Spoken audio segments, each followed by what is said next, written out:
Pernah gak sih lu lihat orang kelihatannya kayak selalu adem aja, lagi ribut dia tenang, lagi dimaki masih kalem, dunia berantakan dia malah bisa mikir jernih, dan lu mikir orang ini punya superpower apa sih?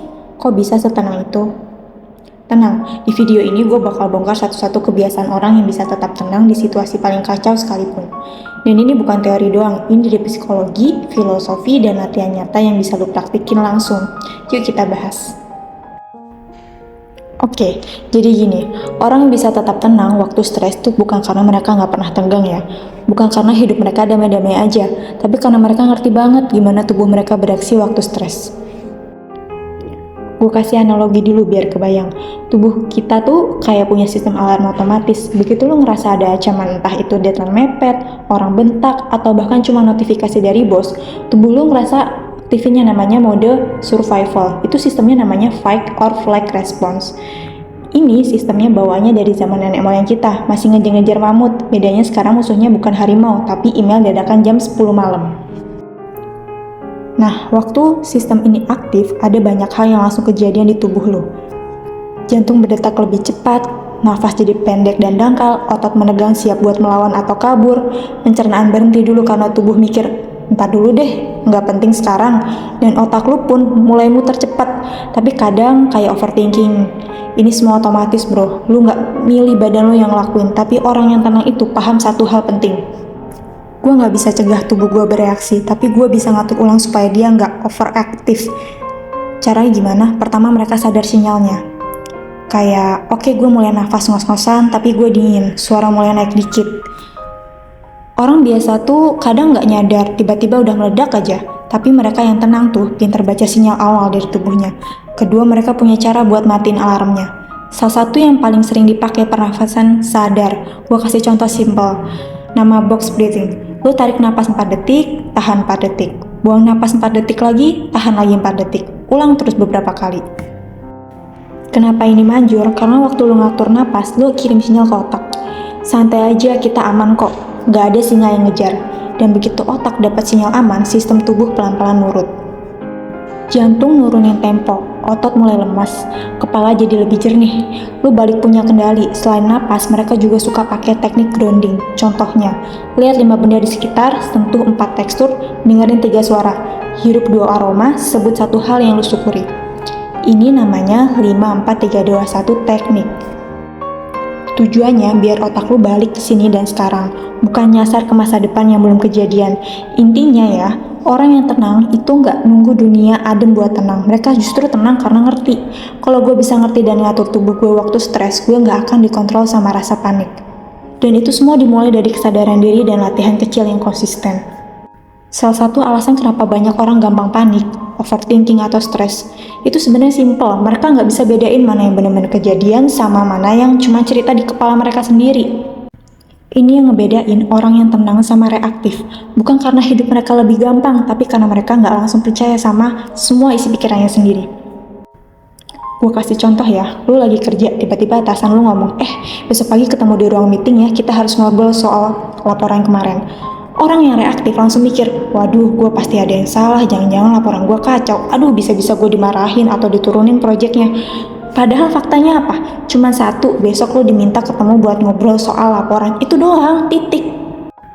Yang bikin stres, cerita yang lo tambahin sendiri, lo ngebayangin dia bakal marah, lo ngebayangin laporan lo tuh jelek, lo ngebayangin semua hal negatif yang belum tentu kejadian. Nah orang yang tenang itu nggak langsung ikut muter ke situ. Mereka punya kebiasaan nanya ke diri sendiri, fakta objektif apa yang sebenarnya gue tahu dan apa yang cuma asumsi. Mereka bisa pause dengan mikir, oke, nggak ada nada marah, belum tentu buruk, mungkin dia mau kasih masukan atau malah muji atau kasih tanggung jawab baru. Dengan mikir kayak gitu, emosi lu nggak langsung naik karena lu nahan diri buat nggak asal percaya sama cerita yang otak lu lempar. Karena emang gini loh, otak kita tuh jago banget bikin film horor dari satu kejadian kecil, dan film horor itu nyedot energi, bikin cemas, bikin capek mental. Padahal semua belum tentu benar. Yang menarik ini bukan cuma masalah pikiran doang, tapi juga efek ke tubuh. Begitu lo percaya sama cerita kepala lo yang negatif, tubuh lo langsung bereaksi. Jantung deg-degan, nafas sesak, perut mules, padahal lo belum ngapa-ngapain, belum kejadian apapun. Makanya penting banget buat pisahin dua hal. Satu hal yang beneran kejadi, dua apa cuman interpretasi lo tentang kejadian itu. Dan ini bukan cuma soal kerjaan atau situasi serius ya. Contoh kecil, temen lo nggak balas chat, otak lo langsung, dia ngambek ya, gue ada salah ngomong kemarin ya, atau jangan-jangan dia nggak suka temenan sama gue, padahal faktanya dia belum balas chat, udah mungkin dia sibuk, mungkin HP-nya mati, mungkin lagi pengen off dulu. Yang bikin lo overthinking ya karena lo naruh asumsi seolah itu kebenaran. Jadi orang yang tenang tuh punya mental filter. Setiap kali ada kejadian mereka saring dulu, ini fakta atau opini, ini realita atau cuma narasi kepala sendiri. Dan begitu lo mulai jago ngelakuin itu, lo nggak gampang ditarik ke drama yang lo ciptain sendiri. Lo bisa ambil keputusan lebih tenang, lebih rasional, dan gak capek batin. Intinya gini, gak semua yang lo pikirin itu benar, dan lo gak harus percaya sama semua suara di kepala lo. Kalau lo bisa latih diri lo buat bedain fakta sama cerita, hidup lo bakal jauh lebih ringan. Jadi gini, orang yang tenang itu bukan berarti mereka gak punya emosi. Mereka bisa asal kecewa, tersinggung, atau jengkel sama kayak orang lain. Bedanya mereka nggak langsung bereaksi, mereka nahan dulu, ada jeda, dan jadi jeda itu mereka ambil alih kendali. Banyak dari kita tuh sering banget autopilot, ada yang nyenggol dikit langsung naik, dapat pesannya nadanya nyolot langsung balas panjang-panjang, ada hal nggak sesuai ekspektasi langsung misu-misu, lempar barang marah-marah.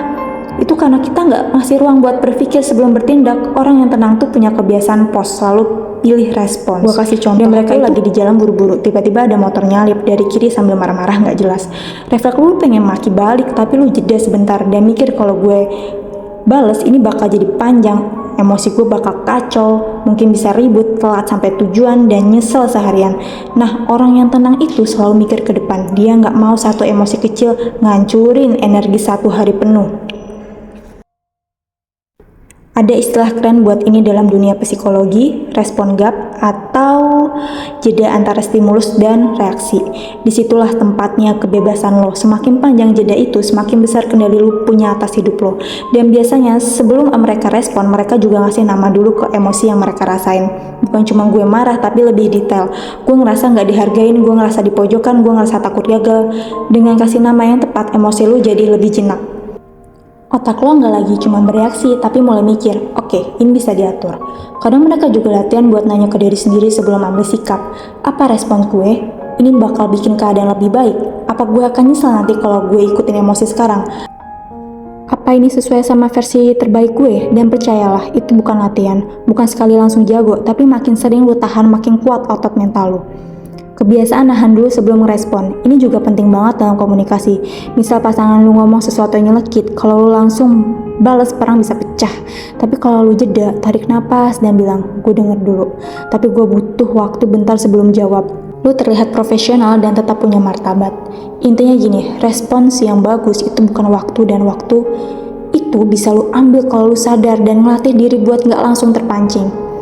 Orang yang tenang itu bukan robot yang gak punya emosi, tapi mereka manusia yang sadar bahwa gak semua emosi harus dijadikan aksi.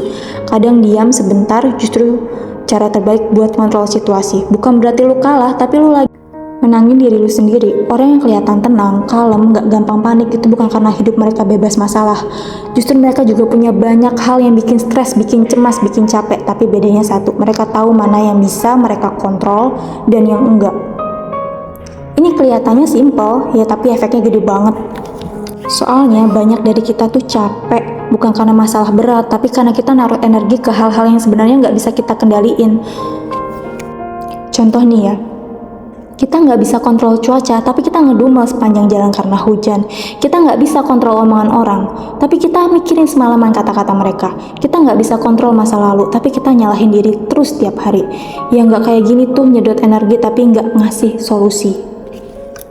Orang yang fokus ke hal yang bisa mereka kontrol tuh mikirnya gini, gue gak bisa ngatur apa yang orang lakuin, tapi gue bisa ngatur gimana cara gue ngerespon. Gue gak bisa jamin semuanya lancar, tapi gue bisa siapin diri sebaik mungkin. Kalau lo terus mikirin hal yang di luar kendali lo, otomatis lo ngerasa powerless kayak korban.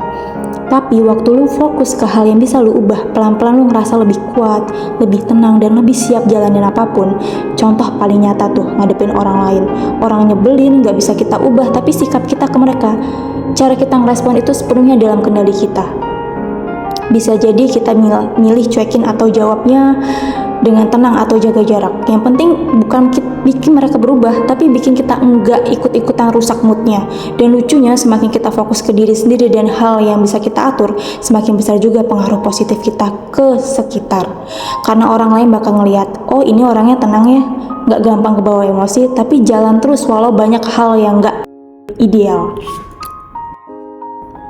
Jadi, orang yang selalu tenang bukan karena mereka dingin atau cuek, tapi karena mereka punya kebiasaan mikir, ngerasain, dan ngelola diri dengan sadar.